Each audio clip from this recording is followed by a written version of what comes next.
मैं इमदाद रोज supreme court के फुल कोर्ट का फैसला आ गया। फैसला आया है तहरीक इंसाफ के हक में। तहरीक इंसाफ अपील लेकर नहीं गई थी, अपील लेकर गई थी सुन्नी इत्तेहाद काउंसिल, लेकिन फैसला तहरीक इंसाफ के हक में आया है। तहरीक इंसाफ को ऐसा रिलीफ मिला है जो किसी ने सोचा भी नहीं था, यहाँ तक कि तहरीक इंसाफ ने भी नहीं सोचा था कि उनको इतना बड़ा रिलीफ मिलेगा।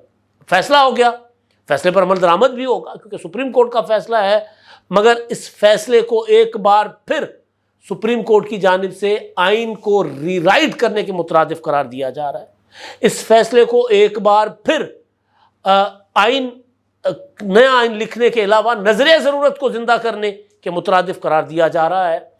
अब इस फैसला हो गया, जैसे मैंने कहा कि उस पर अमल दरामद भी हो जाएगा, लेकिन सवाल अपनी जगह मौजूद है और सवाल वही कि फैसला किस जुरिस्डिक्शन के तहत दिया गया है।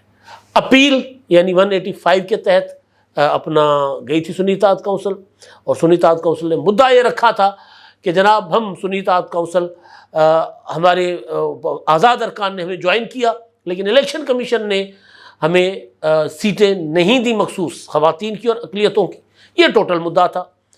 और फिर इलेक्शन कमीशन के उस फैसले को पेशावर हाई कोर्ट ने बरकरार रखा, और फिर उस पेशावर हाई कोर्ट के और इलेक्शन कमीशन के फैसले को, यानी पेशावर हाई कोर्ट के फैसले को सुन्नी इत्तेहाद काउंसिल लेकर सुप्रीम कोर्ट पहुंच गई।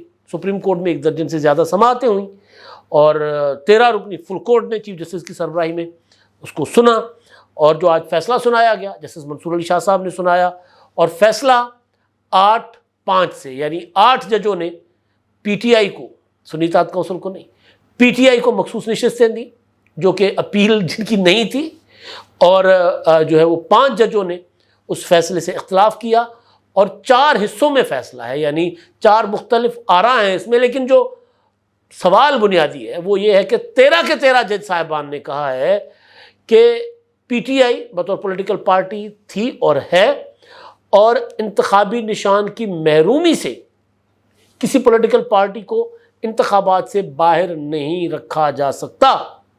कानून के तालिब इल्म, सियासत के तालिब इल्म के तौर पर यह सवाल उठाया जा सकता है कि एक पॉलिटिकल पार्टी जो इंतखाब लड़ती ही निशान के ऊपर है, वरना वो पॉलिटिकल, बाकी कोई फ़र्क नहीं होता फिर पॉलिटिकल पार्टी और किसी आज़ाद कैंडिडेट में। तो जब एक पॉलिटिकल पार्टी को इंतखाबात इस बुनियाद पर नहीं लड़ने दिया गया कि आपने इंट्रा पार्टी इंतखाबात नहीं करवाए, और उस फैसले को सुप्रीम कोर्ट, इलेक्शन कमीशन के उस फैसले को सुप्रीम कोर्ट अपहोल्ड रखती है कि बिल्कुल ठीक फैसला है, आपने इंट्रा पार्टी इलेक्शन नहीं करवाया, और वो लाइव जो अपना उसकी नशरियात चल रही होती है सुप्रीम कोर्ट की उस कार्रवाई की, उसमें PTI के वकला एतराफ़ करते हैं कि हाँ हम इंट्रा पार्टी इलेक्शन नहीं करवा सके।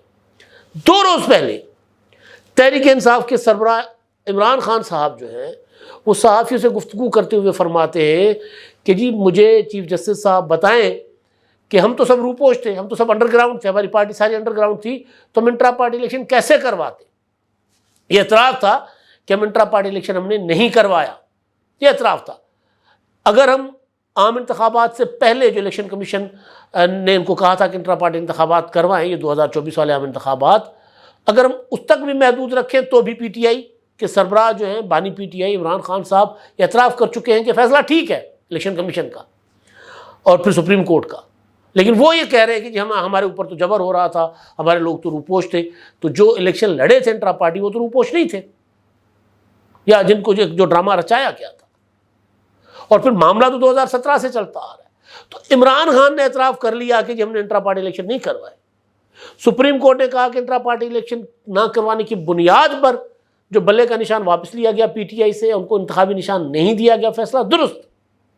तो फिर उसके बाद ये जो चीफ जस्टिस साहब समेत सारे जज साहिबान का ये फरमाना कि जो है वो एक पॉलिटिकल पार्टी को इंतखाबी निशान ना मिलने की बुनियाद पर इंतखाबात से बाहर नहीं रखा जा सकता, मेरा सर चकरा गया है। मैं परेशान हूं कि भाई एक पॉलिटिकल पार्टी अपना कैंडिडेट कैसे पुट करती है, इंतखाबी निशान के जरिए। अदरवाइज PTI से ताल्लुक रखने वाले लोग इंडिपेंडेंट तो इलेक्शन लड़े। सवाल तो यह था कि PTI इलेक्शन कमीशन में रजिस्टर तो थी, लेकिन इंतखाबी अमल के लिए उसको फ्रीज कर दिया गया कि जी आपने ये अपना खिलाफ वर्जी की है, लिहाजा आप इलेक्शन नहीं लड़ सकते, ये वाले इलेक्शन से आप बाहर। यही होता है ना, निशान वापस लिया गया।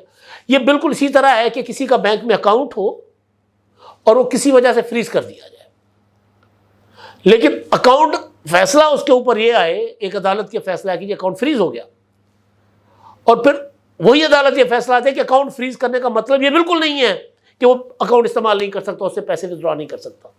ये बिल्कुल उसी तरह का है कि आपने खुद, सुप्रीम कोर्ट ने खुद कहा कि पीटीआई ने इंट्रा पार्टी इलेक्शन नहीं करवाए, लिहाजा पीटीआई को बल्ले का निशान ना मिलने का फैसला बिल्कुल ठीक। और फिर वही सुप्रीम कोर्ट, फिर 13 के 13 जज कहते हैं कि वो इंतखाबी निशान तो नहीं था, लेकिन वो इलेक्शन लड़ सकते थे, पीटीआई इलेक्शन लड़ सकती थी, इलेक्शन से बाहर नहीं रखा जा सकता था। बिल्कुल उसी तरह के आप किसी का अकाउंट फ्रीज करके एक अदालत और कहे कि हमने तो सिर्फ अकाउंट फ्रीज किया था ना, ये तो बैंक मैनेजर ने गलत तशरीह की है कि वो बंदा जो अकाउंट इस्तेमाल नहीं कर सकता। ये मतलब मेरा सर चकरा गया। हो सकता है कोई कानूनी माहिर जो है इस पर मेरी कोई रहनुमाई करे। नजर ज़रूरत की एक खूबसूरत तरीन शक्ल। वज़ीर कानून आज़म नज़ीर तारण साहब ने जो बातें की, कल हम आपस में बैठकर सईद चौधरी साहब से रहनुमाई ले रहे थे कि फैसला क्या आ सकता है, और वो जो जस्टिस मंसूर अली शाह साहब, जस्टिस तरमीनुल्लाह साहब, जस्टिस मुनीब अख्तर साहब या जो दीगर जज साहिबान, उनकी जो रिमार्क्स आ रहे थे उस पर हम डिस्कस कर रहे थे। तो सवाल बुनियादी ये था जो सईद चौधरी साहब ने उठाया, वो उन्होंने ये कहा कि जी ये अपील है, और अदालत जब अपील का मामला हो तो अदालत ने यह देखना होता है कि जो पेशावर हाई कोर्ट ने फैसला किया, पीटीआई सुन्नी इत्तेहाद काउंसिल को इंतखाबी मखसूस नशिस्तें ना देकर या वो फैसला बरकरार रख के इलेक्शन कमीशन वाला, उस फैसले के अंदर कोई कमी कोताही, कोई सुकम तो नहीं रह गया। उस फैसले में किसी कानून को जो है वो उसकी गलत तशरीह तो नहीं हुई, उस फैसले के अंदर आइन की गलत तशरीह तो नहीं हुई, लिहाजा उस फैसले के अंदर रह के अदालत ने फैसला करना था अपील का। लेकिन यहां क्या हुआ कि वो जो 8 जज साहिबान हैं वो चले गए पीछे, उन्होंने इंट्रा पार्टी इलेक्शन वाला मामला भी खत्म कर दिया कि इंट्रा पार्टी इलेक्शन करवाएं ना करवाएं, पीटीआई पॉलिटिकल पार्टी के तौर पर इलेक्शन कमीशन में, और वो जो इलेक्शन लड़ा गया वो समझे कि पीटीआई ने लड़ा, यानी जो इलेक्शन पीटीआई ने खुद आज़ाद हैसियत में अपने कैंडिडेट पुट किए, जज साहिबान कहते हैं कि नहीं वो पीटीआई के कैंडिडेट थे, जिन्होंने पीटीआई का सर्टिफिकेट जमा करवाया वो पीटीआई के हुए।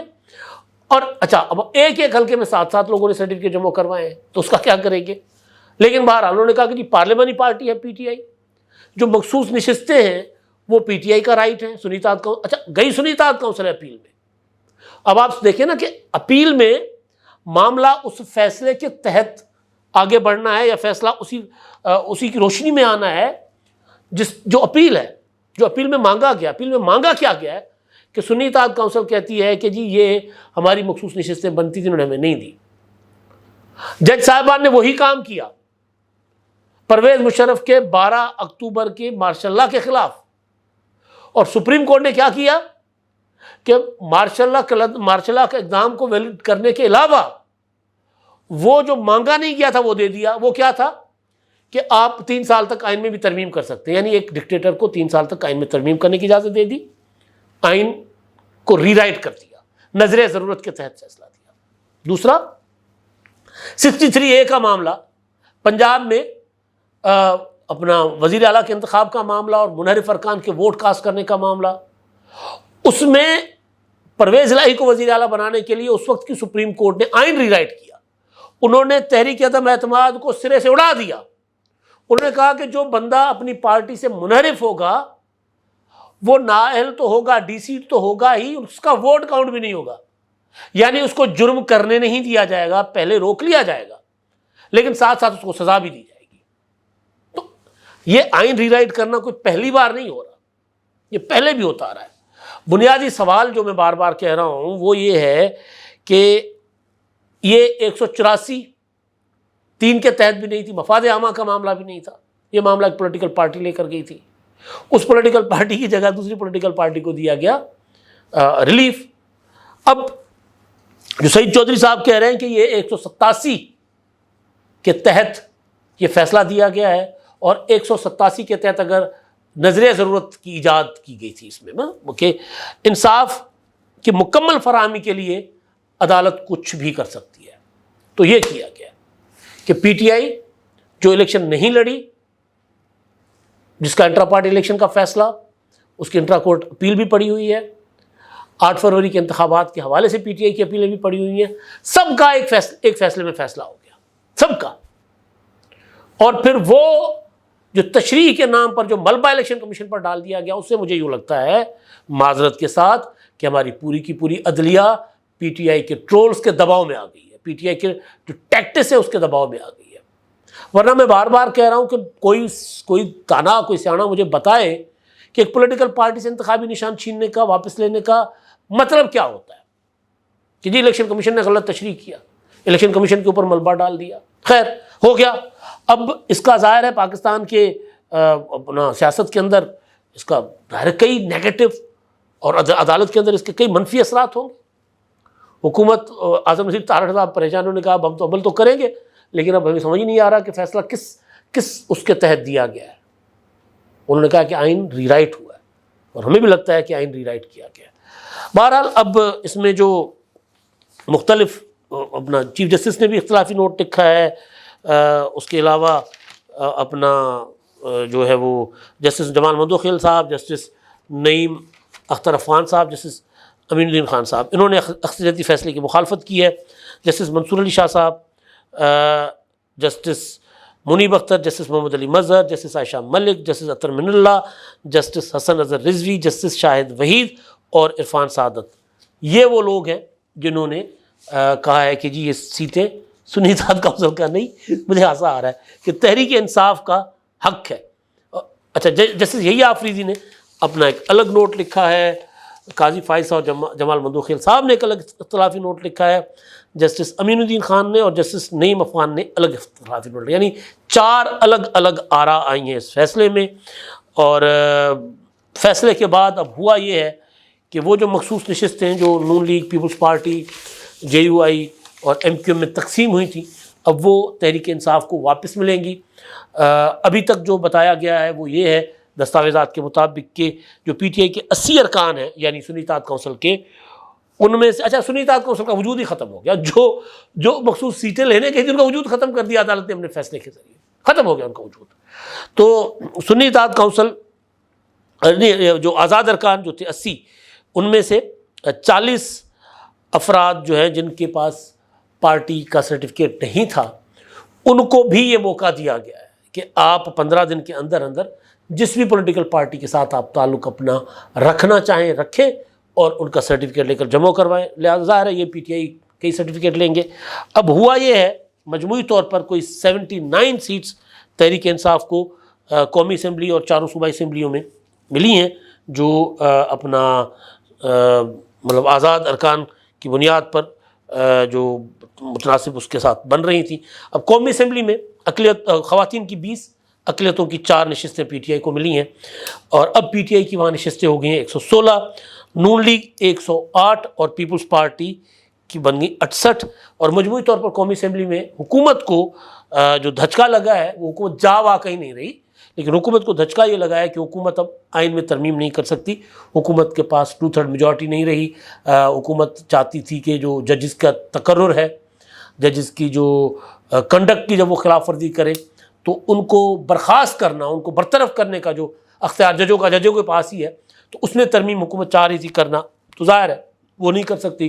कुछ लोग ये भी कह रहे थे, खबरें ये भी थी, बल्कि हुकूमत ने खुद भी उसकी तस्दीक की कि चीफ जस्टिस की जो है मुद्दत उसका तयन करने के लिए भी अपना यानी मौजूदा चीफ जस्टिस को एक्सटेंशन देने का कोई प्लान था, उसमें के लिए भी तरमीम दरकार थी। और कहा यह जा रहा है कि जो उनके बाद आने वाले जज साहिबान हैं उन्होंने इसलिए भी आइन रीराइट किया है। कहा जा रहा है कि वो, और ये PTI वाले कह रहे हैं, हम नहीं कह रहे, कि उनको था कि जी चीफ जस्टिस काजी फायसा साहब 24 तक रहेंगे तो वो रिटायर हो जाएंगे और उनकी बारी नहीं आएगी चीफ जस्टिस बनने की। खैर, पंजाब असम्बली में ख़वातीन की PTI को 24 नशिस्तें और अक़लियतों की 3 मिली। सिंध में ख़वातीन की 2, अक़लियत की 1, KPK में ख़वातीन की 21 और अक़लियत की 4।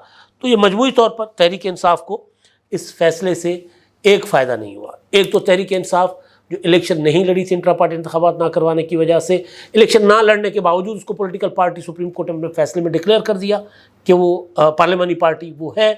दूसरा ये कि सुन्नी इत्तेहाद काउंसिल उसका वजूद ख़त्म हो गया। और तीसरा ये कि हुकूमत के पास 2/3 मेजॉरिटी जो थी वो नहीं रही। और सबसे बड़ा नुकसान ये हुआ है कि नज़र ज़रूरत ज़िंदा कर दिया गया, आइन को रीराइट किया गया। आइन की तशरीह तो सुप्रीम कोर्ट कर सकती है, आइन रीराइट नहीं कर सकती। चीफ जस्टिस साहब ने अपने इख्तलाफी नोट में लिखा है, जैसे ज़मीनुद्दीन खान ने लिखा है कि हम आइन की तशरीह तो कर सकते हैं, मन मर्जी के अल्फाज आइन में शामिल नहीं कर सकते। अल्फाज शामिल करना तो और आइन का हुलिया ही बिगाड़ कर रख दिया गया इस फैसले के साथ। अब तक के लिए इतना ही। अल्लाह हाफ़िज़।